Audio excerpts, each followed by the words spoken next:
Do you think Neil Young is just trolling Leonard Skinner here?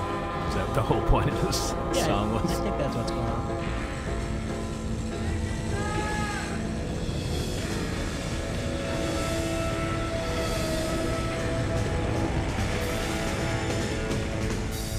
This is hell.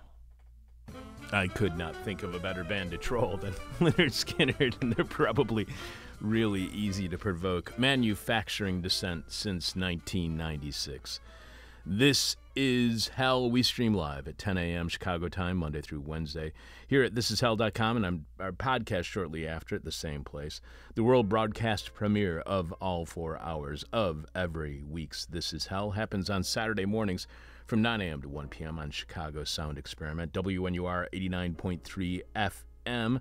This Is Hell also airs abbreviated versions weekly on Radio Free Moscow in Moscow, Idaho, twice every week on the Chicago South Side's Lumpen Radio, and thrice, yes, I said thrice weekly on the United Kingdom-based online radio outlet Beware, which you can find at bewaretheradio.com.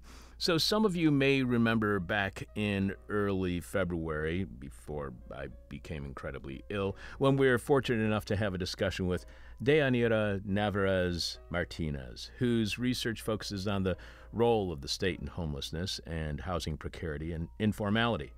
Deyanira was on the show to talk about her Radical Housing Journal study, Homelessness in Southern California, street-level encounters with the state and the structural violence of performative productivity.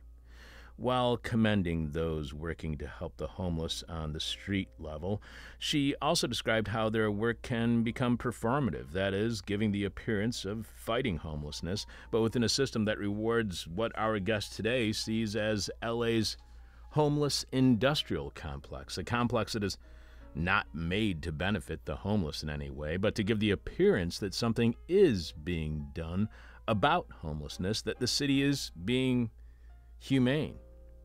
This gives legal cover for the police to sweep in violently attacked homeless encampments, all while doing the bidding of real estate concerns who profit from interim housing for the homeless that is not only inadequate, but has been dubbed carceral housing by homeless activists who are refusing to be improperly housed by the state. In a few minutes, we'll continue our conversation on the unhoused when we speak with organizer and author Tracy Rosenthal, who wrote the New Republic article, Inside LA's Homeless Industrial Complex, just 7% of the people in Los Angeles' Echo Park encampment found permanent housing after it was cleared. Almost half are missing, 7 are dead. That's not a failure of homelessness policy. It's an example of the system working exactly as intended. Tracy is a co-founder of the LA Tenants Union, which you can find out more about by going to latenantsunion.org. Follow LA Tenants Union on Twitter at LA Tenants Union. Tracy's first book, Abolish Rent, written with Leonardo Vilches, is forthcoming from Verso Books, so go to verso.com to find out more about that.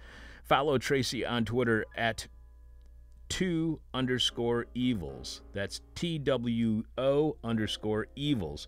Find out more about Tracy at tracyrosenthal.com. And I know you're probably thinking, I'm not in LA. What do their homeless issues have to do with me? Well, what's happening in LA is what's happening across the United States. And if it's not already happening where you live, it will be soon. I'm your bitter, blind, broke, gap-toothed radio show, live streaming, and podcast host, Chuck Mertz. Producing is Dan Hill. Dan, it's been about 3 months. How have you been? Hi, Chuck. Been great. You're looking good. Yeah, thank you. I'm looking, yes, better than I would have looked if I came here a couple of months ago. Anything new in your world at all? I've been screwing cat furniture into the walls. I'm glad that you continued that with furniture into the walls, so I knew exactly what you were doing there. Why are you... So does everybody on our show have cats? How many cats do you have? It seems like a sort of a thing, cats and radio. I had 2. All right. And yeah, it gets it off the floor, more floor space, increase the cat's altitude, everybody wins. And you're not stepping on cats. Exactly.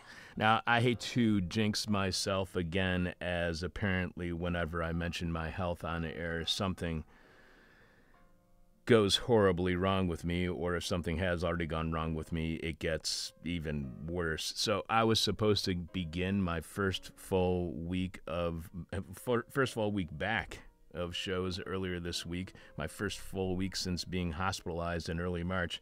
Unfortunately, my back went out this past weekend, and I was unable to sit up without being in excruciating pain for about 48 straight hours. So I want to thank Sebastian for covering for me, and I'm now hoping that next week will be my return to live shows all week long.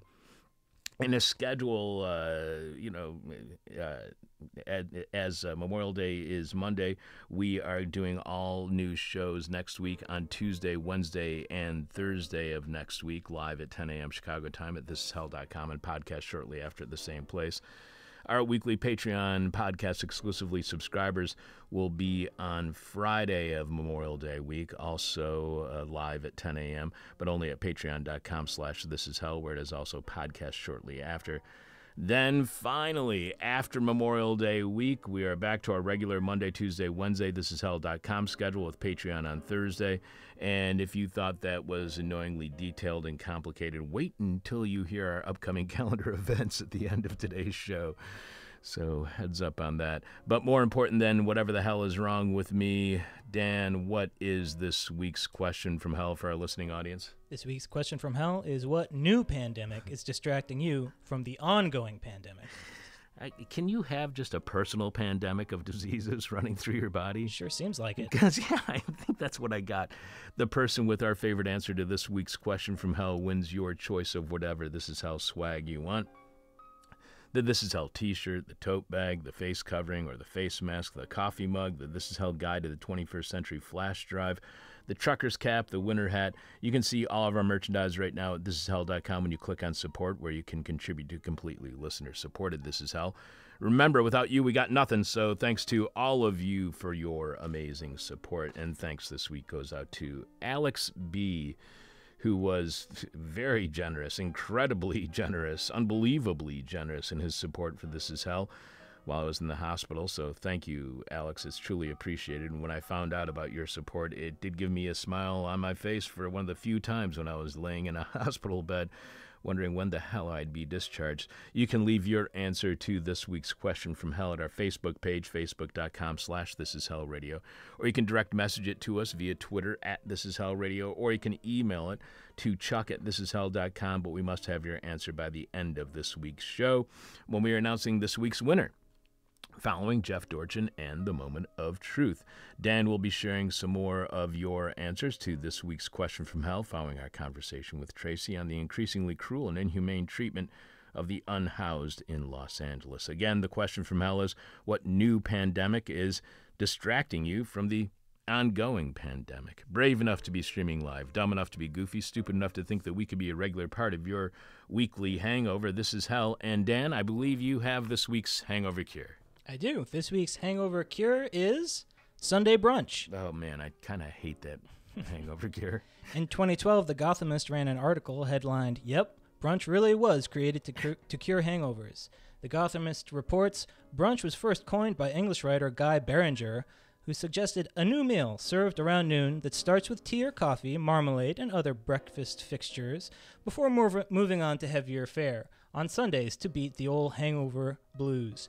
The Gothamist then quotes Beringer's 1895 essay, Brunch, a Plea. Beringer wrote, instead of England's early Sunday dinner, a post-church ordeal of heavy meats and savory pies, why not a new meal served around noon that starts with tea or coffee, marmalade, and other breakfast fixtures before moving on to heavier fare? By eliminating the need to get up early on Sunday, brunch would make life brighter for Saturday night carousers. It would promote human happiness in other ways as well. Brunch is cheerful, sociable, and inciting. It is talk-compelling. It puts you in a good temper. It makes you satisfied with yourself and fellow human beings, and it sweeps away the worries and cobwebs of the week. The Gothamist adds, the term brunch has a second origin in the U.S. Many credited it to reporter Frank Ward O'Malley, who wrote for the New York newspaper The Sun from 1906 until 1919. It was reportedly based on the typical midday eating habits of a newspaper reporter. It seems O'Malley, whom H.L. Mencken called one of our best reporters, one of the best reporters America has ever known, had a reputation for phrase-making, with gems such as, "Life is just one damned thing after another." So he came up with that and brunch. I've heard of that. Yeah. Brunch finally took off in America in the 1930s in Chicago, according to Evan Jones, author of American Food, The Gastronomic Story. So that makes this week's hangover cure brunch. And possibly for the first time, I'm questioning the judgment of H.L. Mencken. Although O'Malley is correct, life is just one damn thing after another, as I'm learning with my health. We received a lot of get well wishes from listeners over the past few months while I was hospitalized, then recovering at home from what I hope is the most disgusting surgery I will ever experience in my lifetime. Bryson sent us an email at chuck@thisishell.com suggesting an aloe vera drink to fix the digestive problems that landed me in the hospital and kept me off air for the last 10 or 11 weeks. Bryson writes that the aloe vera drink is wonderful for diverticulitis. I like how he spelled it, diverticulitis, T-I-E-S. I wish you had tried it before surgery too. It kept me out of the hospital for 11 years, says Bryson. Good luck on your recovery. Have listened to your show for many years and will be glad to have you back. Thanks, Bryson. And you are not the first listener who suggested aloe vera drink to address diverticulitis. My surgeon told me that of all Americans over 60 years of age, 70% will get diverticulitis to varying degrees. Some may have a single attack and never experience it again. Others will have an ongoing battle with diverticulitis without ever needing anything but a pharmaceutical remedy, while others will eventually need surgery, or idiots like me will put off the surgery for so long that they almost die from sepsis.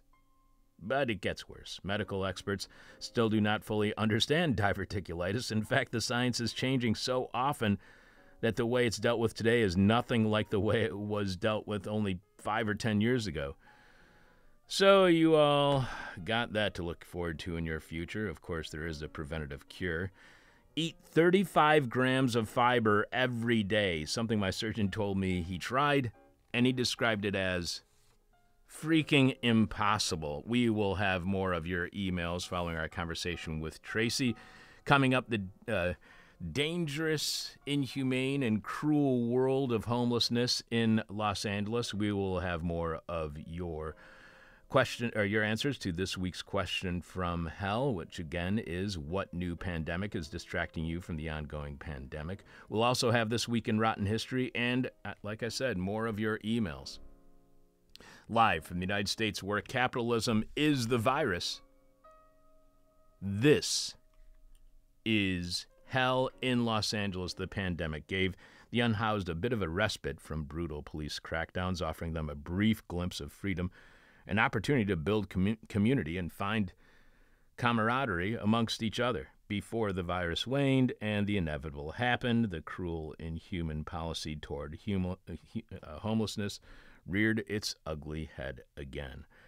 But that fleeting view of freedom may have sparked a movement that finally challenges the increasingly violent state response to homelessness.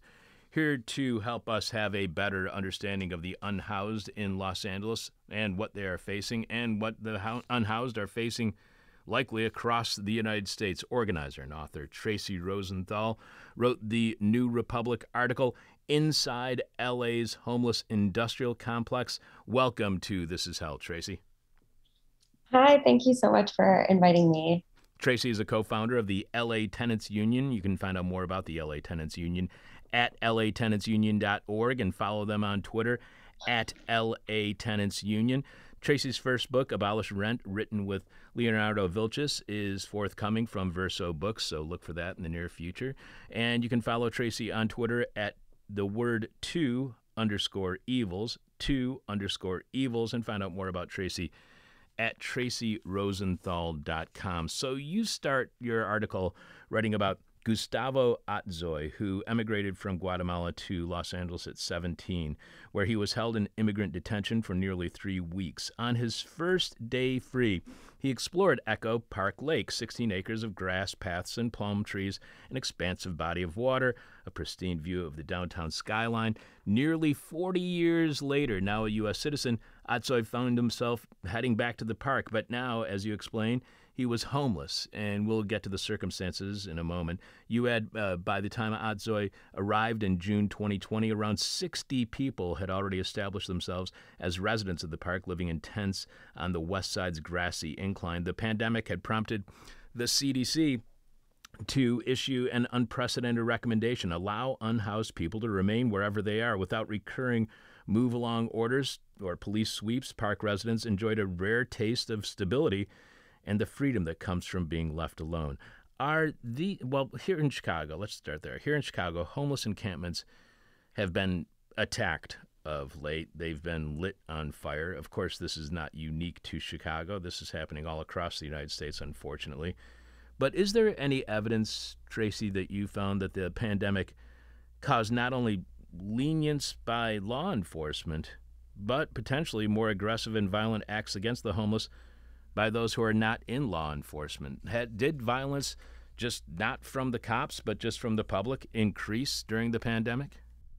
Yeah, that's a really great question. I mean, I can say that for sure, because of the CDC guidance, which is sort of unprecedented in the history of homeless management, that you would have a policy that allows unhoused people to remain where they are. And I guess I should say of encampments that, many studies and many interviews and unhoused people themselves talk about their preference for living together in public space rather than being isolated in shelters. They talk about their preference for having access to public restrooms, to transportation, to the harm reduction of having a community around you. So I think first, just to say that, there are reasons why people want to live together in space. The encampments are there for a reason, and they, they serve the function of a community and a support network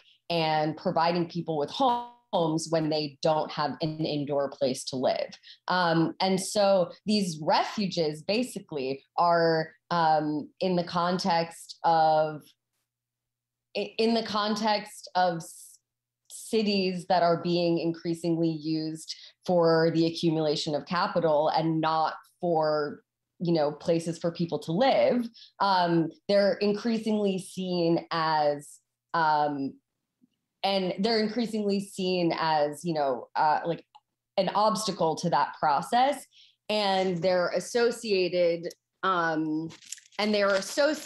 with the lack of safety, even though that is unproven. And I actually don't know for certain whether we've seen vigilante violence increase over the course of the pandemic, but there are studies that show that unhoused people are more often the victims rather than the perpetrators of violence. So this idea that having an encampment in your community makes your community less safe is actually pure fiction. That's part of the rhetoric that is being used to purge unhoused people from space. But yeah, I'll stop there. Does that answer your question? Yeah, definitely. One of the things that you mentioned is public restrooms. Here in Chicago, they just announced that there's going to be a program for public restrooms. Whether those public restrooms are for the homeless or whether they're just trying to provide a service for tourists downtown because they can't find a public restroom in a restaurant somewhere for tourism rather than for the homeless. But how much do you think public restrooms is just the Band-Aid du jour, that this is the liberal response to homelessness? How much do you think that really addresses a concern, and how much do you think that that's just a Band-Aid? Well, I mean, I think people, humans deserve access to bathrooms. All humans, it is a human need to have access to, relieve yourself wherever you are. And what we've seen in Los Angeles and what does happen across the country is that bathrooms are weaponized by police efforts and politicians. There's this amazing report by LA Can, which is an organization of unhoused organizers and unhoused organizing in Los Angeles. And they have this report called The Dirty Divide. And they talk about the ways that the state purposely withdraws trash services and bathrooms in order to produce the in order to produce a public health crisis that then the state solves with sweeps. So I would say that, this is one of the demands there's a coalition in LA called Services Not Sweeps, and access to restrooms are an immense part of that. I think, however, we should be very considerate about when these restrooms are deployed and when they're not. Specifically in Los Angeles, we have a park, Pershing Square, that in the design, in the meeting minutes of its design, you can listen to politicians talk about removing bathrooms, how there would be no public bathrooms, and that people would have to use the semi-private spaces of, nearby businesses, basically to prevent as if that would prevent unhoused people from being in public space. And so my guess would be that public restrooms will be deployed as a way of managing where unhoused people can be. However, I do think that, people need access to bathrooms. They will use them wherever they are. And that is, it is a matter of human rights that we provide them for people who live outside. As for the reasons that Gustavo Atzoy, who you write about in your article, was returning to Echo Park, you explained he'd just been released after serving a year-long sentence in prison. He couldn't return to the home he'd once owned in Palmdale because he'd sold the deed to raise funds for a lawyer in his case. It was a hurried handshake deal, and the buyer had never fully paid him. Gripping his gold crucifix necklace, he got on his bicycle and rode to Echo Park Lake. He was, of course, afraid. He'd never been homeless before. So the homeless, as you know, are often blamed for their own situation, that they made decisions or choices leading to homelessness. When it comes to a situation like that of Gustavo Atzoy's, with legal costs, incarceration, and what Atzoy sees as being ripped off, in your opinion, who or what should be held responsible? Or Tracy, is a question of responsibility? Is that framework a distraction from a bigger conversation when it comes to homelessness? I think I would argue that homelessness is caused by systems of housing deprivation. And those systems include our system of allocation, which turns housing into a product and is used to produce profit for a smaller and smaller class of people. And another system of housing deprivation is government policy that aligns with real estate interests, purposefully unhouses people, and that those really are the systems that we should be pointing to and reflecting on the responsibility. I think for me, writing about Gustavo, who's been a friend for years now, that I found his story, in a certain way, Gustavo has been in every form of internment that the United States has invented to deal with, undesirables and the poor. He's been in immigrant detention. He's been imprisoned, and he has been in the shelter system or the interim housing system, all three of which I'm sort of arguing in this piece are arms of the same system of population control, of containment. So to you, what explains why it's believed by the government, by the state, that police actions are a proper or effective response to homelessness? It's hard to say what precisely the state believes. I think that homelessness does create a crisis for the state, because it can neither, for the capitalist state, I should say, it can neither fully solve the problem, because to fully solve the problem of homelessness would mean to provide well-resourced public housing for all that who needed it. And to do that would be to break the sort of bond between, lack of housing and having to work, or you're having to work in order to pay for shelter. And it would also sort of, and the way that housing is used as a disciplinary tool to force people into the wage is sort of, that's the classic Marxist theory of primitive accumulation, but I would argue that it's ongoing in our inability to provide public housing. But that is like one, so the state fully can't solve the problem, but it also can't appear as if it's not trying, right? Like the way that homelessness has been framed as a, I think over time it has had many sort of media rebrands, from a sort of nuisance to a sort of misfortune to now I think we're in the sort of rise of the medicalized, maybe like the medicalized deficiency, or like like as if problems of mental health and addiction are the cause of homelessness, even though we know that that is not the case, that the majority of people who live outside are living outside because they simply cannot afford rent.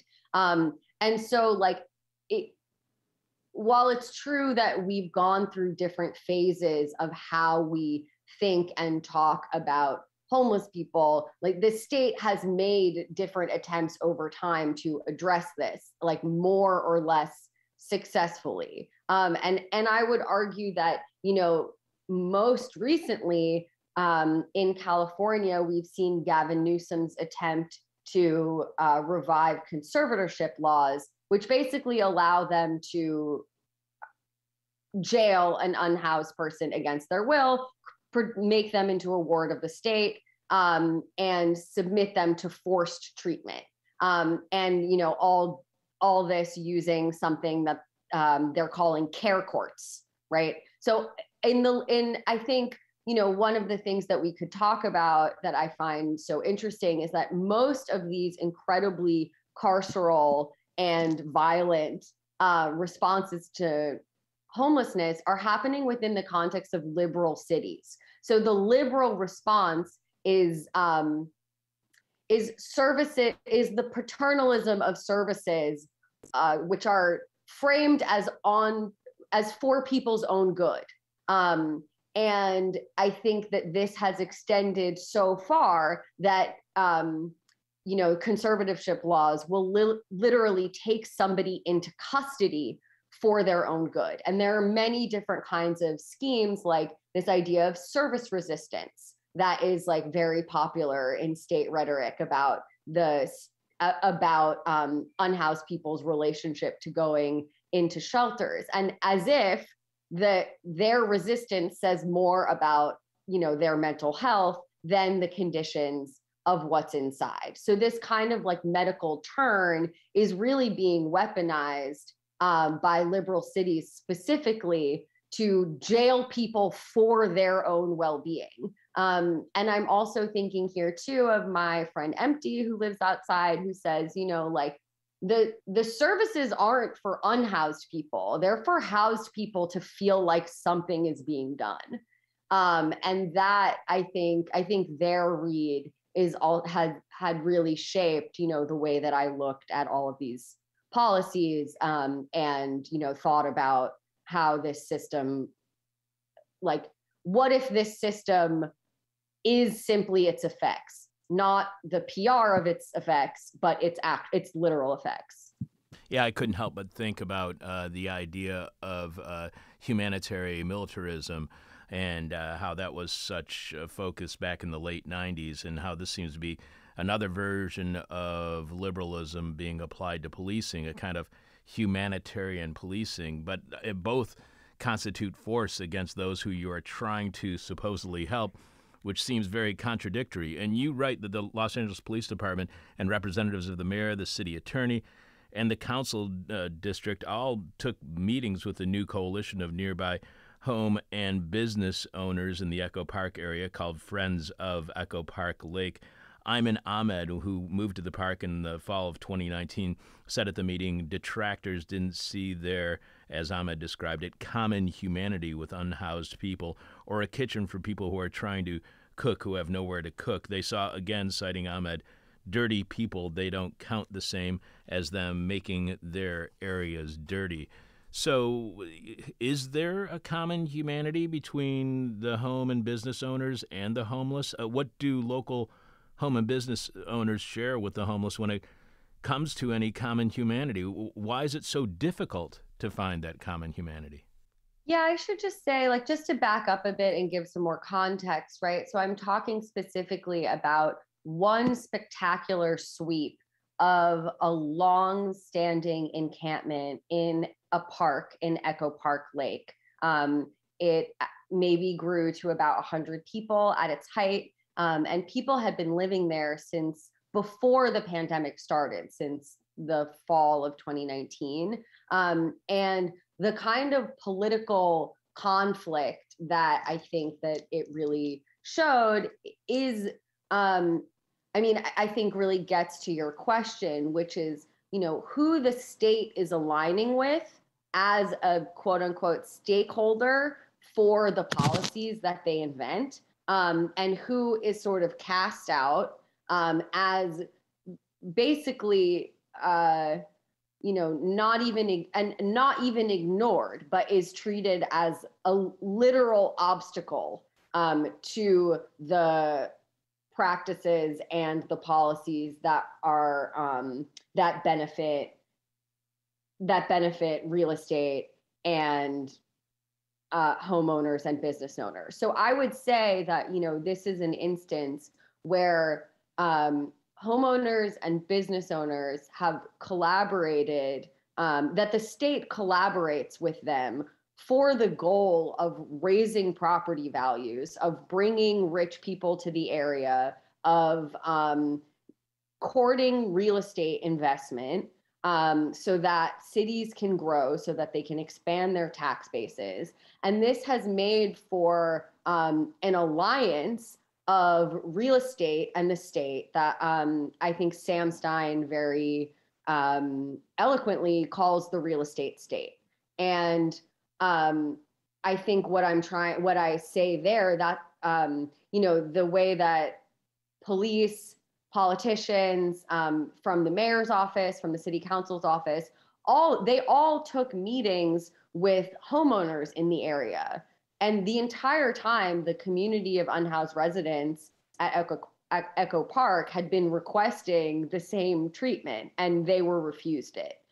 So I think, in the treatment of the unhoused, it's not only that they are ignored, but that the state actively treats them as an impediment to the goal of economic growth. And that allegiance is, I think, also what draws in the police state, that in order to carry out the will of real estate and to protect investments, like protect speculative investments from risk, that the real estate state will draw in the police state to do that work. And that, I think, is really shown in what becomes the spectacular eviction of this unhoused encampment at Echo Park Lake, which cost the city $2 million, used 700 cops, arrested nearly 200 people, and basically to, in the words of the homeowners, return the park, which had been, in their view, taken over. And this sort of, I'm thinking here too of, in Neil Smith's really famous The Urban Frontier, the last chapter is dedicated to this idea of revanchism, which is that sort of vicious and reactionary violence, basically, by which real estate homeowners, business owners will try to reclaim the city, and portray the poor as having invaded the city that belongs to them. And in this case, the state really mediates that conflict on the side of business owners, homeowners, real estate, and uses the police state to do that. And you cite Atzoy recalling in a UCLA report on the raid that eventually happens that tears down the encampment that is at Echo Lake Park. You write that he states they were protesting so peacefully, the people who were protesting. And what did the police do? Sent their hundreds and hundreds in, arresting them, putting them in jail, shooting at them. You report in the morning, the last of the residents, including Atzoy and Ahmed, awoke to find themselves completely fenced inside the park with a chain link enclosure. In an Instagram live stream, they compared their surroundings to an open-air prison. After one last night, those who remained were threatened with arrest. Atzoy walked out, carrying what possessions he could. Ahmed was removed in handcuffs. In all, 182 people were arrested and 16 journalists detained. As you said, the entire operation cost $2 million. So what happened to the people who were homeless and living in that encampment? Were they, entered into the city's interim housing system, or did they simply find another place to sleep, but without the camaraderie and support and the support system that they were enjoying at Echo Lake Park? Yeah, so you can see, as the piece goes on, I really talk about what happened, the record of what happened to people. And, at first there's a city council member who refers to the eviction as the greatest housing event in the history of the city. And he's citing this number from the Los Angeles Homelessness Authority, Homeless Services Authority, that 180 people were moved into interim housing. But what we see over time is first of all, this simply isn't true for various reasons. But what we see over time is, as time goes on, more and more people leave these placements. They go back to the living outside. Some of them die at the year anniversary. 7 of the former residents of this encampment had died. And only 7%, so something like 13 people, managed to get into permanent housing. So this process of, these service offers that, these offers of housing that were made to people that, residents of the park recognized as the bait and switch to get them to leave, that is in fact the purpose that they served. They got people out of the park. They were used to justify the use of police in saying, we offered everyone housing. But the result of that system was more instability for the people who entered it.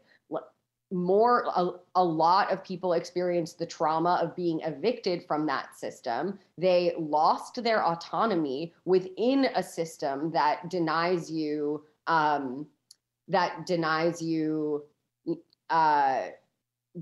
freedom of movement. You're basically locked in for half the day, among other restrictions.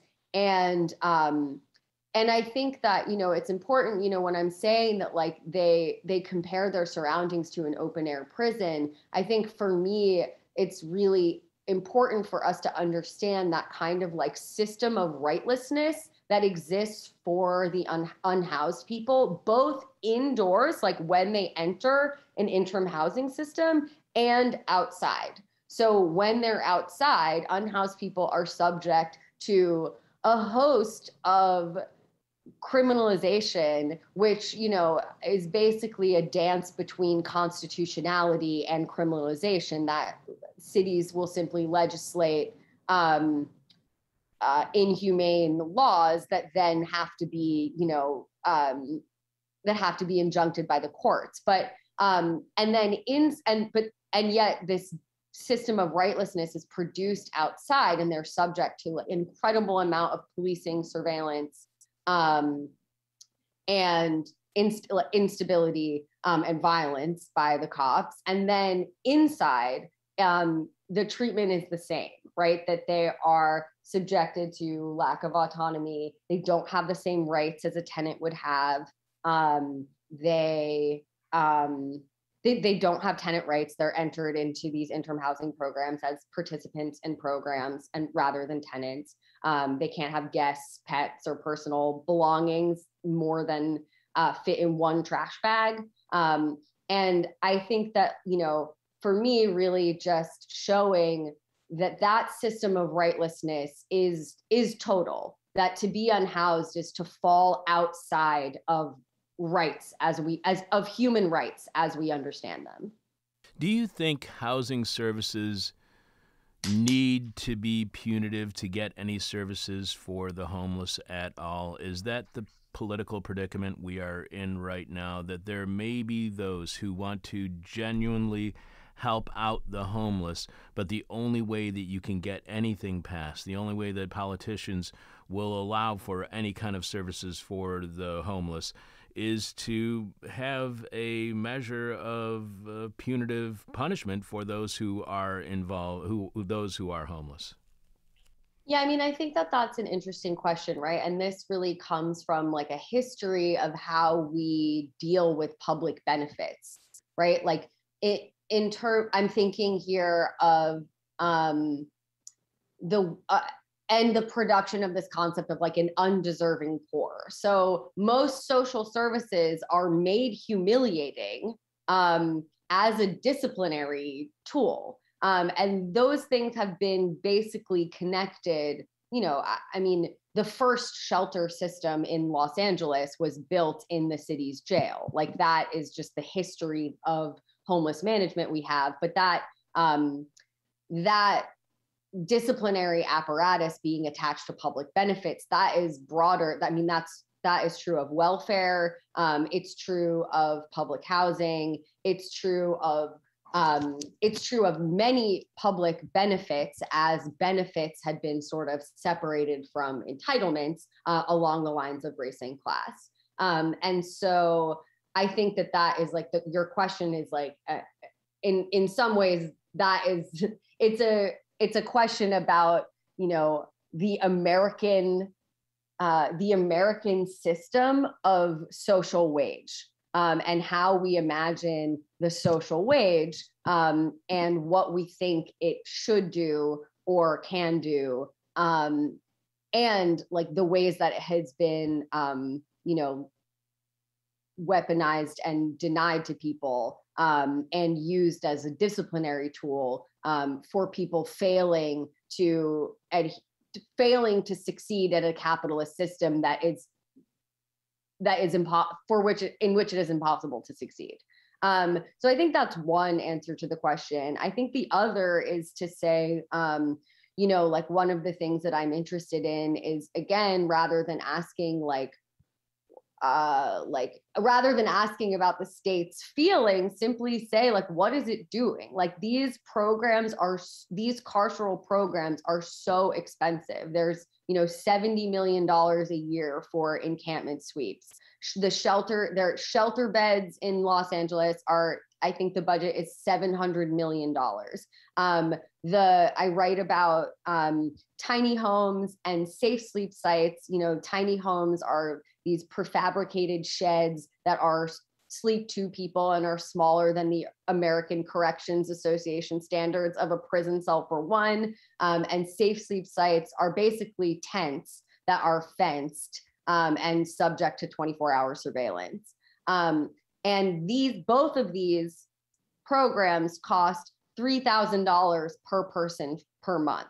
So there is an immense amount of resources being devoted to the policing apparatus, which takes 54% of LA's discretionary budget. It's about a third of the entire city's budget. And to these soft prisons, to interim housing, to containing people. And so I guess I would say that, this system has not been invented to help people. I do think that there are people working within the system. There are people within LASA who, I cannot name their names because they would like to remain anonymous, and they work within the Homeless Services Agency knowing all of these problems, but simply do want to help people. This isn't to say that individuals, right, do not feel that individuals can't make any kind of interventions or can't, that every single person in this system is bent on the immiseration of unhoused people. However, it is to say that our budget priorities and our budget priorities really betray the purpose of the program, which is clearance and containment. Because, as you point out, this is far more expensive to do this kind of policing strategy than it would be to actually address the concerns of the homeless. We are speaking with organizer and author Tracy Rosenthal, who wrote the New Republic article Inside LA's Homeless Industrial Complex. Look for Tracy's first book, Abolish Rent, which will be forthcoming from Verso. Tracy is a co-founder of the LA Tenants Union. You can find out more about that organization by going to latenantsunion.org or following them on Twitter at LA Tenants Union. And you can follow Tracy on Twitter at _evils. Find out more about Tracy at tracyrosenthal.com. And you write that former New York City Mayor Michael Bloomberg, a proponent of broken windows policies, he said broken windows policies target, quote, problem people and problem places. And you explain academics George L. Kelling and James Q. Wilson argued that police should focus less on lowering the crime rate and more on producing a sense of safety by maintaining public order. Obstacles to that order, they wrote, were not violent people, nor necessarily criminals, but disreputable or obstreperous or unpredictable people. The unhoused former New York City Police Commissioner William Bratton said in 2003 are the first signs of disorder. Quote, the homeless take over a portion of the park, drug dealers follow, drug dealers beget violence.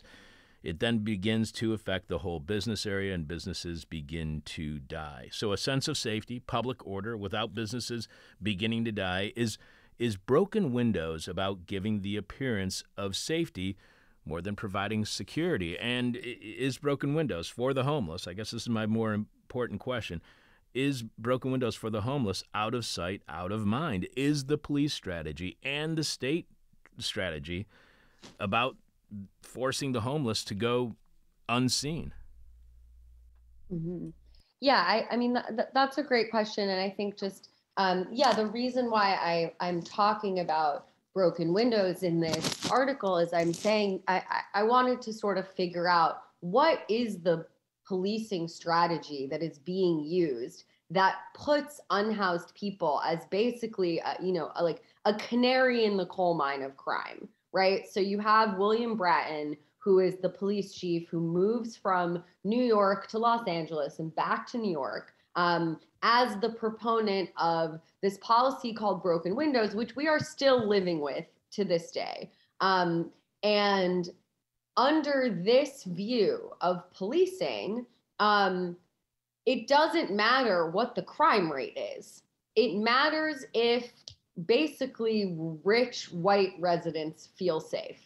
And when we use policing to do that, right, we give an incredible amount of discretion to police officers, and we're policing people and places, as Bloomberg says, rather than like events. And I think that, so I think it's really important to situate the rise in policing of unhoused people in this sort of broader project that cities are engaged in of broken windows, of criminalizing the poor. And so I'm trying to remember the rest of your question because I think so. Then in the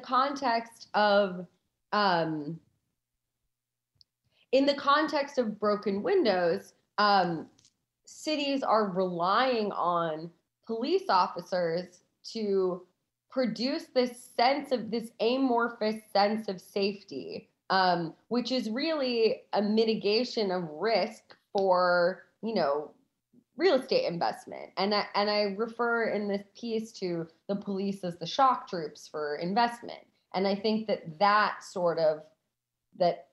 process is really clear within broken windows. And we often talk about, the racist legacy of broken windows. It is most certainly racist. And there have been many studies that have showed, the discretionary power allowed by police means that, broken windows is a dragnet for Black people, and people of color. But also, and maybe more specifically, broken windows is classist, and unhoused people have always been a primary target of this policing strategy. And I think that, for all and of course it's important to remember, right, that those two things go hand in hand. In Los Angeles, it's something like 8% of the population are Black, and 30% of our unhoused population is Black. So this sort of the imbrication of racism and classism in policing practices that make unhoused people the target is really clear from the beginning of broken windows ideology and remains to this day.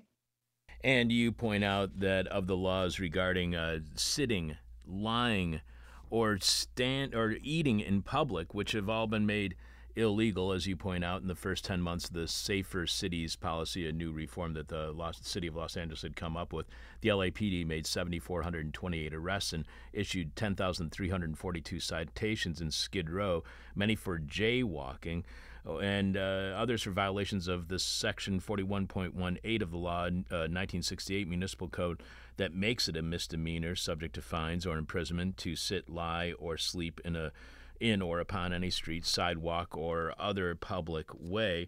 And you mentioned that these are the kinds of, unconstitutional laws that are being enforced upon the homeless. You cite Judge Kim McLean Wardlaw, writing, because there is substantial and undisputed evidence that the number of homeless persons in Los Angeles far exceeds the number of available shelter beds, criminalizing the unavoidable act of sitting, lying, or sleeping at night while being involuntarily homeless constitutes cruel and unusual punishment. And you add, in 2018, the Circuit Court's landmark Martin versus Boise decision ruled that anti-camping ordinances in cities throughout the country were unenforceable on the same grounds. So why isn't the Constitution being upheld when it comes to cruel and inhumane punishment of the homeless? Can city governments and their police forces simply refuse to recognize certain constitutional rights that they don't want to recognize and have policies of breaking them when it comes to the homeless?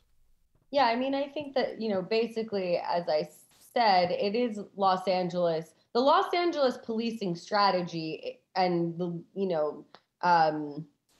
legislative strategy is make the laws, police unhoused people until you are subject to a constitutional injunction. And that is how they invent, and that's basically their strategy for dealing with unhoused people. I think it's a little bit more, and there are so many ways in which laws that criminalize being home, like the condition of being homeless, are like run against the Constitution. One is that, they criminalize things that everyone does. Another is that, you can't really you have a enshrined right to property. And, so the 4118 is the law that says you can't sleep in public, but yet you can't sit in public, but yet I can sit in public, but someone who maybe looks to a police officer as if they don't have another place to be can't sit in public.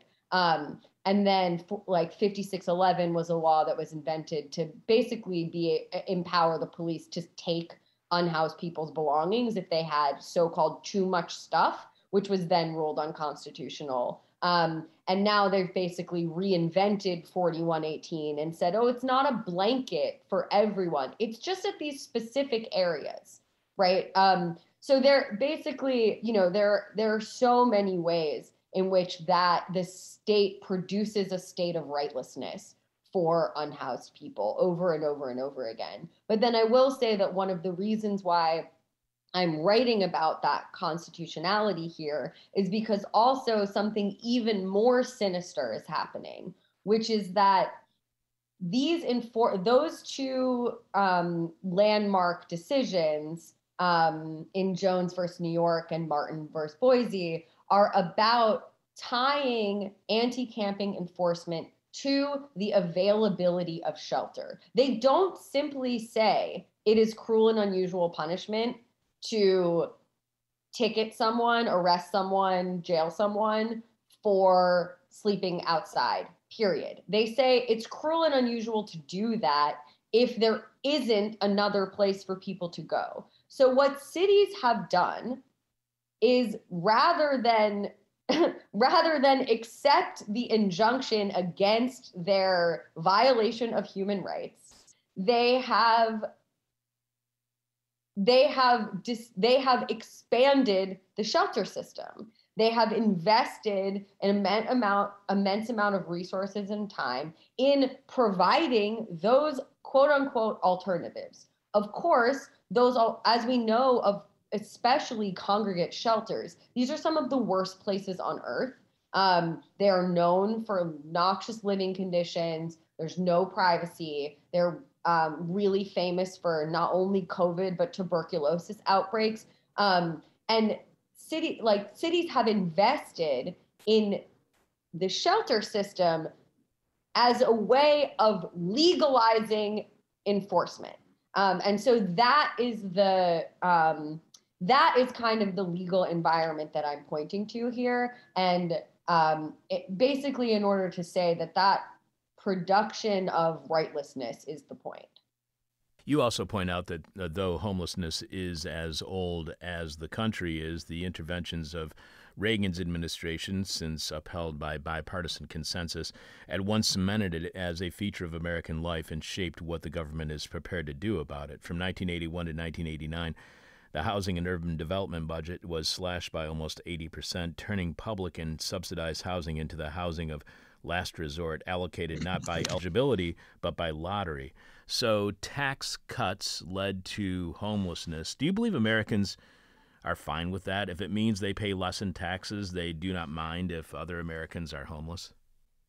Well, I mean, it's funny to ask about Americans more generally, right? Because this is tax cuts for the incredibly wealthy. This is the removal of the top tax bracket, that used to be taxed like above 60 and is now taxed at something like 20 to 30. So I don't think that, I think that you're right in that the right wing has successfully built an anti-tax coalition. And without sort of recognizing, but I'm not sure how clear it is. It is true that I'm not sure how clear it is to people the way that government policy itself contributes to the crisis of homelessness. The other thing that I would point out is, as you write, throughout the 1980s and 90s, seeking a bulwark against the undeserving poor, policymakers seeded disciplinary requirements into public benefits, so all forms of welfare bloomed into workfare. Now aid recipients must jump through the paternalistic hoops of monthly requalifications, mandatory drug testing, and more, while requirements for job training or sober living have diminished within interim housing. Arbitrary restrictions and lock-ins persist. Coercion remains inseparable from the state provision of a social need. That said, the Reagan era was supposed to be about shrinking government interference in the everyday lives of Americans. How would you describe the difference in government interference in the daily lives of the rich as opposed to the poor under Reaganism? Is Reaganism small government for the wealthy, but big brother for the homeless? Yeah, I mean, I think that's an interesting way to put it. I know that, for instance, Ruth Wilson Gilmore has a really beautiful, a really elegant understanding of, of what she calls the shadow state. And so the idea of a leaner state didn't actually produce less government. What it produced is a less accountable government that is more intricately involved with the nonprofit and private sector.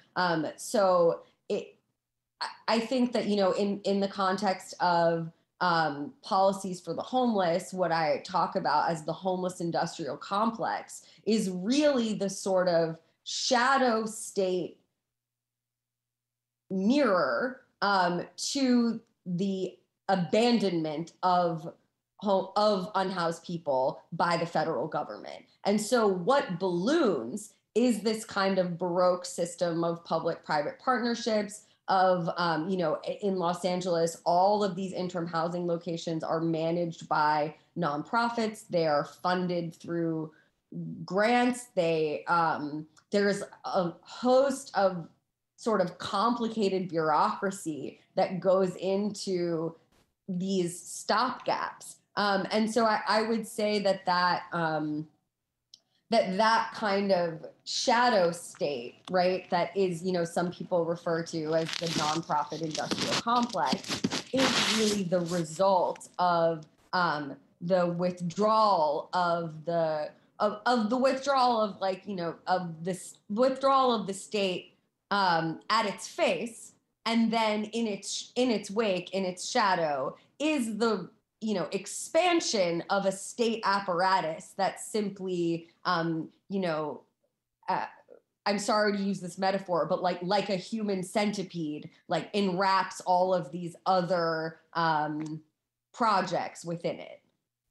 So just one last question for you, Tracy, and I just want to point out that there's far more to this article on the steps that activists like Tracy and the LA Tenants Union are taking. So you must go and read this article, read more about what happened to the Echo Park Lake encampment, as well as what is being done for the people in Los Angeles, what tiny incremental steps have been won, but how the bigger system is still a huge burden on the homeless. You got to check out Tracy's writing again, the New Republic article, Inside LA's Homeless Industrial Complex. One last question for you, Tracy, and I promise we do this with all of our guests. Our final question is what we call the question from hell. The question we hate to ask, you may hate to answer, our audience is going to hate your response. You write, unhoused people's comfort is a moral hazard. If the state provided housing for all who needed it, permanent, unsurveilled, well-resourced public housing, it would undermine the capitalist dictate that you must work for a wage in order to pay for the basic human need of shelter. So, Tracy, how real is the threat of effectively addressing homelessness to capitalism? Can ending homelessness end capitalism? I mean, as a tenant organizer, right? And my definition of tenant is anyone who doesn't control their own housing, anyone who inhabits but doesn't own. And as a tenant organizer, that includes unhoused tenants, tenants who rent, people, incarcerated people. They also don't control their own housing. Like, as a tenant organizer, I absolutely, without a doubt, believe that to solve homelessness, to really solve the crisis of homelessness, to really solve the crisis to really produce housing as a human right is one and the same as the struggle against capitalism. When does your book Abolish Rent come out? I think 2023. Okay, I'm really looking forward to it. I've really enjoyed our conversation today. Me too. Thank you so much. Your article, Inside LA's Homeless Industrial Complex, is just fascinating. People can follow Tracy on Twitter at the word 2_evils and find out more about Tracy at tracyrosenthal.com. But count on us bugging you next year when Abolish Rent comes out, because we would love to have you back on the show. Please do. Thank you so much. All right. Take care, Tracy, and enjoy the rest of your week. You too. Thank you. This is not democracy now or ever. This is hell. If what you just heard from Tracy Rosenthal and the brutal and inhumane treatment of the homeless in Los Angeles, which has a system that profits from such cruelty, a system likely very much like the homeless policy of whatever municipality you find yourself in right now, whether you know it or not. If that conversation was in some way enlightening or deprogrammed you from a previously held belief or understanding, or made you feel like you actually learned something, or to realize that, yes, this really is hell, show your support by becoming a subscriber to our weekly bonus Patreon podcast, which this week streams live on Thursday at 10 a.m. Chicago time, and is podcast shortly after at patreon.com/thisishell, where you can subscribe to our show on Patreon. Or you can show your support of completely listener-supported This Is Hell by visiting thisishell.com and clicking on support. Remember, we do not accept any grant money. We are not profitable enough to afford to be a not-for-profit. We don't take any commercial money whatsoever. We're not endorsed by any commercial entity. So all we got is you on Patreon this past week during our May 20th podcast at patreon.com/thisishell. I considered all the ways I tried to, and failed to, distract myself from my sick reality of hospitalization and recovery over the past couple of months, and it's not a pretty picture. Every time I tried to distract myself from the pain I was experiencing, I would inadvertently be confronted by the pain of our reality, the reality we all share, especially when we interact with the media and what amounts to something called the news, a news that distracts us all from the biggest problems we face every day. Did you know that whatever happens in Johnny Depp and Amber Heard's, whatever her name is, life is the most important thing to all of us today? Yeah, it's not. So why is the media giving it so much attention? Well, because they're both part of the media.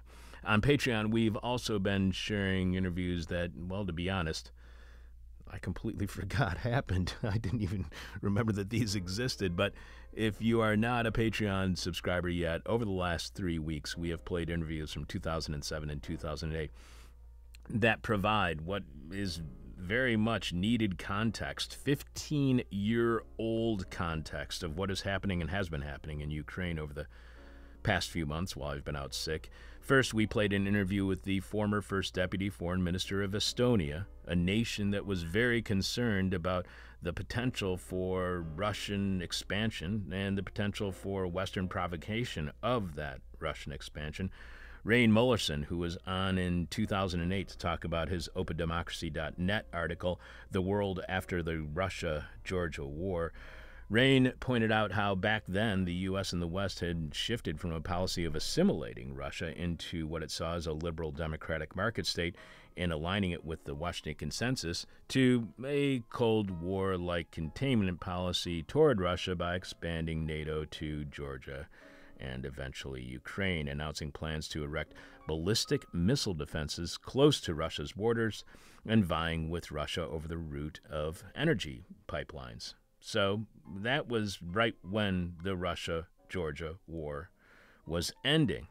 And then the next week we played an interview when we spoke with historian Bruce Cummings, whose work focuses on Korea. Now, you might not understand what Korea has to do with Ukraine, but not only did Bruce give us the kind of historical context you rarely hear about North and South Korea, toward the end of that conversation, he mentioned the axis of evil trope the Bush administration had applied to North Korea along with Iraq and Iran, despite the fact that the three countries never had any alliance of any sort, and especially nothing comparable to the World War II axis of Germany and Japan, which actually had trade agreements. And don't forget that the term axis of evil was a creation of David Frum, who was a Bush administration speechwriter and is now a contributor to that far right-wing news outlet, MSNBC. It was Bush's axis of evil rhetoric, written by Frum, again, the MSNBC contributor now, and Bush, remember, he's getting a 61% approval rating from Democrats. It was that axis of evil rhetoric that led to the missile defense that at the time was so provocative to Russia. As Bruce mentioned, any conversation in North Korea or any other country comes to a dead end once the evil is used because logic and rationality are out of the picture, as we have seen the evil label being used lately against other world leaders. Then last week, we played an interview from 2007 in the beginning of the Russia-Georgia War with Paul Rogers, a professor of peace studies at Bradford University in northern England. Paul also wrote about the missile defense system the Bush administration was planning for Eastern and Central Europe and its impact on Putin's power within Russia, which at the time was waning. Putin was actually losing power, and there was the potential for him no longer staying in office. Paul explained how such a provocative action by the U.S.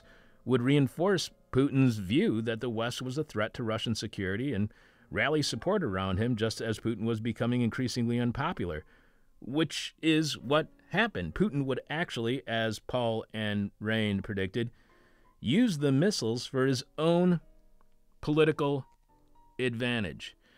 I know, I was kind of blown away too. Who knew that 15 years ago our guests were already predicting a confrontation with Russia over Ukraine? To hear all of that from our media's disturbing distractions to 15-year-old context for the Ukraine-Russia war, subscribe to our Patreon podcast at patreon.com/thisishell, where you will not only get immediate access to around 200 past Patreon shows, but you also get a special code word that gives all of our Patreon patrons discounts on all of our merchandise that you can find at thisishell.com when you click on support. Dan, please remind us what is this week's question from hell and tell us how our listeners are responding so far. This week's question from hell is, what new pandemic is distracting you from the ongoing pandemic? Oh, but the new pandemic sounds so much more fresh than the old pandemic. I'm getting bored with the old pandemic. Be a good band name. New pandemic. Yeah. I think they should be on Wax Tracks, right? Yeah, exactly. All right. Adam A. says, dude, the latest monkeypox outbreak started at a European rave. Monkeypox. How has COVID not completely eliminated ravers? That's a good point. David R. says, apathy. Pandemic of apathy. Another good name for a band. Yeah, we're knocking them out of the park. Mark A. says, donkeypox. Nicholas E. says, the human virus. A little misanthropic. Yeah. Chris C. continues that theme by saying, the raging contagion of stupidity. And that's getting thumbs up from our cheery listeners. Warren L. says, pandemic of ignorance. But what else is new? And gives a link to a cool article. Essel S. says, COVID distracting from capitalism, maybe? Okay. Pete V. comes out swinging with your mom. God. And finally, our own Ronaldo M.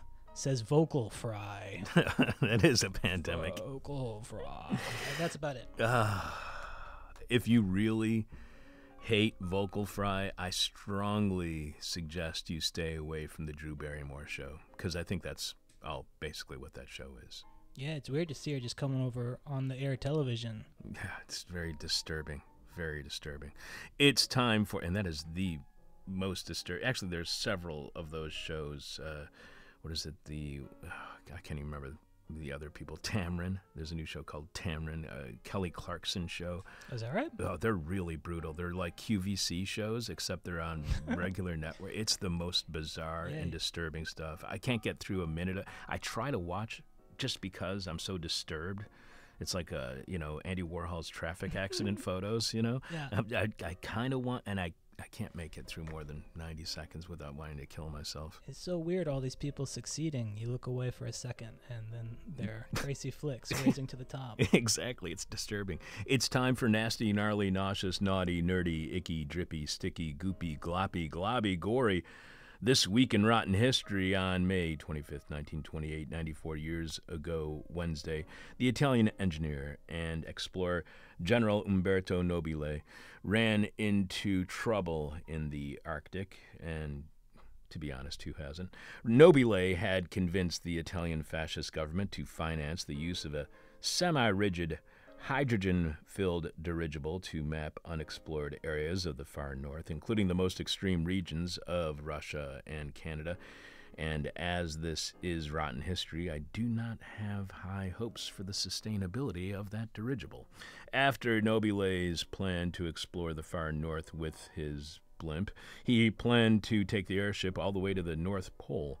Nobile had already had some success in an earlier Arctic expedition with the dirigible called the Norge, and his new airship, the Italia, was built to almost the same design. Some experts and colleagues had warned Nobile that his new dirigible might not withstand the harsh conditions of the frigid north, but Nobile was undaunted, and if you are the subject of rotten history, you should probably have been a little bit more, daunted. Launching from the Norwegian island of Svalbard, also known as Spitsbergen, for those of you who may know it by a different name, with a crew of 16, Nobile made 2 successful flights that gathered valuable scientific data from the Russian Arctic islands, so maybe things won't go as rotten as I thought. But on the 3rd flight, weather conditions would not allow a landing on the North Pole, so instead the Italia flew over the pole and dropped a package containing, among other things, an Italian flag and a wooden cross blessed by Pope Pius XI. So essentially Nobile just decided to litter. While crossing the frozen sea on the return flight to Svalbard, a.k.a. Spitsbergen, Nobile and his crew encountered vicious headwinds. The dirigible began to lose altitude as chunks of ice flew off its propellers and tore holes in its gas-filled envelope. 6 crew members climbed up into the envelope to repair the holes, and they were still in there when the Italia hit the ice just 19 miles north of Svalbard. The crash tore cables and rigging, detaching the gondola and leaving it in a wreck on the ice as the buoyant gas bag, now free of the gondola's weights, floated off into the sky with 6 helpless crew members trapped inside. An international search effort made headlines around the world, but with Nobile and some other survivors were finally located on the ice and rescued. The men who floated away inside the giant gas envelope, they were never found. After being vilified as a failure by Mussolini and the fascists. No kidding. Who knew? Nobile worked for 4 years in the Soviet Union, then spent 3 years teaching at Lewis University in Romeoville, Illinois, outside Chicago. And after Italy surrendered to the Allies in World War II, he returned to his home country and joined the Italian Communist Party. He died in 1978.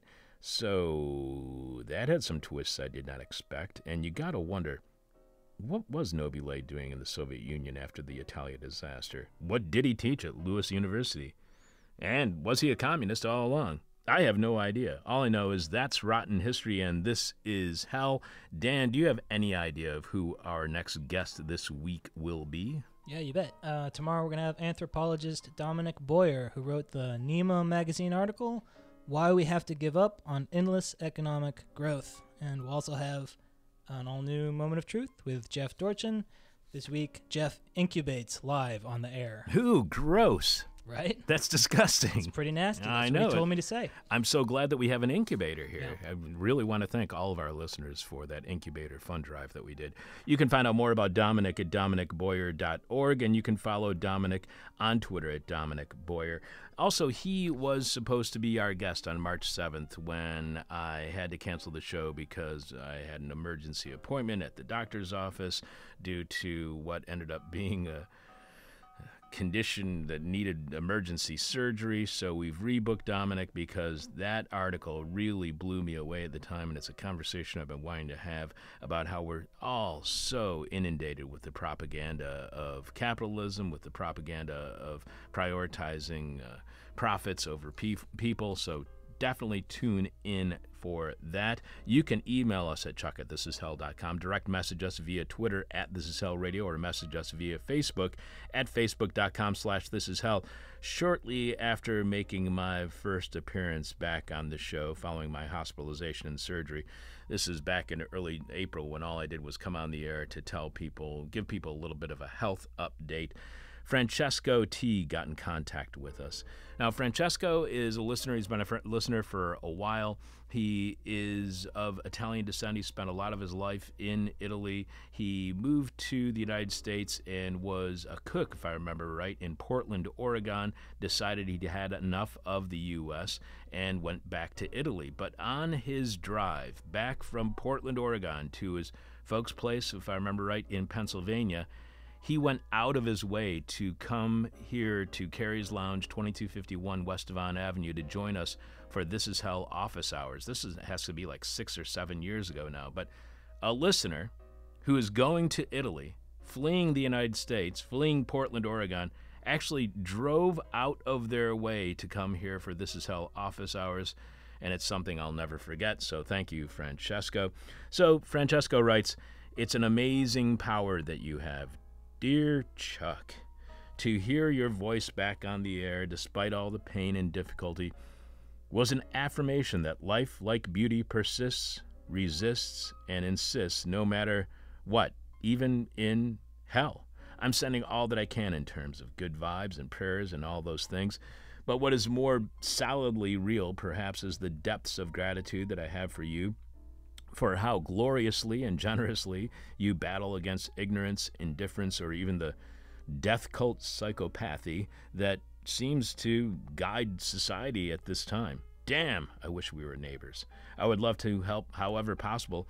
I'm trying to open up a small radical bar here in Italy. You will always have the best seat in the house, waiting for you over here in Italy. Meanwhile and beyond, the biggest hugs. Take care, and you got this. Francesco. Thanks, Francesco, for the always inspiring words. As for our situation here, as for confronting what Francesco calls the death cult psychopathy that seems to guide society at this time, I look forward to doing so at Francesco's small radical bar in Italy someday. And Francesco, I would be honored to be your neighbor, but for now, we'll have to settle for being virtual neighbors here on the show like I am with all of our listeners.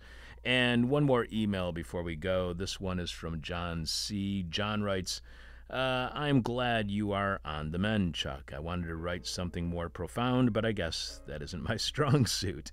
I really missed the show, but more missed hearing your daily and Patreon monologues since the pandemic began. This Is Hell really was the best at informing people about our new world.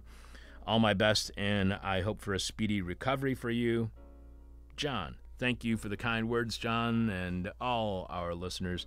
Don't worry about being profound, because even when you don't think you are being profound, like John, you actually are, because it's pretty intense when we hear from people all over the world who believe we are good at, let alone the best at, informing people about our new world. So thanks, John. And we look forward to seeing all of you at the This Is Hell anniversary and listener appreciation party featuring the This Is Art show, as well as live music, food, and a raffle Saturday, September 17th, the final Saturday of summer, during summer's final weekend, with doors opening at 3 in the afternoon. I know we haven't even started summer yet, and we're already telling you about what's happening on the last weekend of summer, but we have so many listeners who are contacting us asking if we have yet again rescheduled the This Is Hell party, which we've had to reschedule for the past couple of years due to the pandemic. So that's the This Is Hell 26th anniversary. That's pretty crazy. This Is Hell 26th anniversary and listener appreciation party, and the closing of the This Is Art show, again with food, music, a raffle, all beginning at 3 p.m. That's right, it will be the closing of This Is Art. The opening will be on Saturday, July 23rd, also at Carrie's Lounge, 2251 West Devon Avenue in Chicago's West Ridge neighborhood, and again at 3 p.m. during Carrie's 50th anniversary party, their own anniversary party. So July 23rd, now that was the original date of our party. We even confirmed curators for that date to do the This Is Art show, but because of my recent hospitalization, my upcoming medical procedures, and ongoing recuperation from all of that, we had to move the date of our party to September 17th. So if you want to be here for Carrie's Lounge celebrating 50 years in business, join us with the This Is Art show on Saturday, July 23rd, again at Carrie's Lounge. Our anniversary party will be happening on September 17th, and that will be the closing of This Is Art. And we all know that closing parties are far more fun than opening parties, because openings at art shows, openings at galleries, people are fraught with nerves and concerns over if their art will be accepted, if people will show up. At the closing, they're just getting drunk. So it's a lot more enjoyable during the closing. If you are an artist or know an artist or would like to suggest an artist whose work you appreciate, email me at chuck@thisishell.com and send a sample of the art, or tell us how to find it online. And we have been receiving exceptional suggestions and entries for possibly being in the This Is Art show. This is a great opportunity for working artists, as we do not take any commission from any sale of your art. I know a lot of galleries take 40 to 60% as a commission. We take absolutely 0% as a commission. If you are interested or have a suggestion for an artist, email me at chuck@thisishell.com. Send your art or your suggestion as soon as possible, as the opening again of This Is Art happens Saturday, July 23rd at Carrie's Lounge's 50th year in business celebration. As this is a listener appreciation party, we also want your suggestions for musicians or musical acts to perform. So you can also send your musical suggestion to chuck@thisishell.com. And I'm told that we pay better, far better than you would think, and probably far more than we should. Finally, if you have something you would like to donate as a prize for our raffle, again, email me at chuck@thisishell.com, or just send whatever you want to us at This Is Hell 2251 West Devon Avenue, 2nd floor, Chicago, Illinois 60659. That's This Is Hell 2251 West Devon Avenue, 2nd floor, Chicago, Illinois 60659. And we've actually been receiving a lot of art lately, including, as I've mentioned on the show before, a really disturbing and beautiful book called E is for Erotica that I'll be showing Dan and giving him a copy after today's show. It is something to be seen. Thanks to our guest organizer and author Tracy Rosenthal, who wrote the New Republic article Inside LA's Homeless Industrial Complex. Tracy, again, is a co-founder of the LA Tenants Union. You can find out more about that organization at latenantsunion.org. Follow them on Twitter at LA Tenants Union. Tracy's first book, Abolish Rent, will be coming out next year from Verso, and we will definitely have her back on the show to discuss that. Follow Tracy on Twitter at the word 2_evils, that's plural, evils. Find out more about Tracy at tracyrosenthal.com. Thanks to Dan Hill for producing. Thanks, Dan. Anything you want to add before we go? No, let's sign off. All right. I am your bitter, blind, broke, gap-toothed radio show, podcast, and live streaming host, Chuck Mertz. We told you so. This is hell. My demon is on my butt. My demon talks to me in profanity like a sailor. And my demon tries to knock me down. And my demon tries to put me on a hell ride. Thank you for listening to This Is Hell. For more interview hell and to support the show, visit thisishell.com.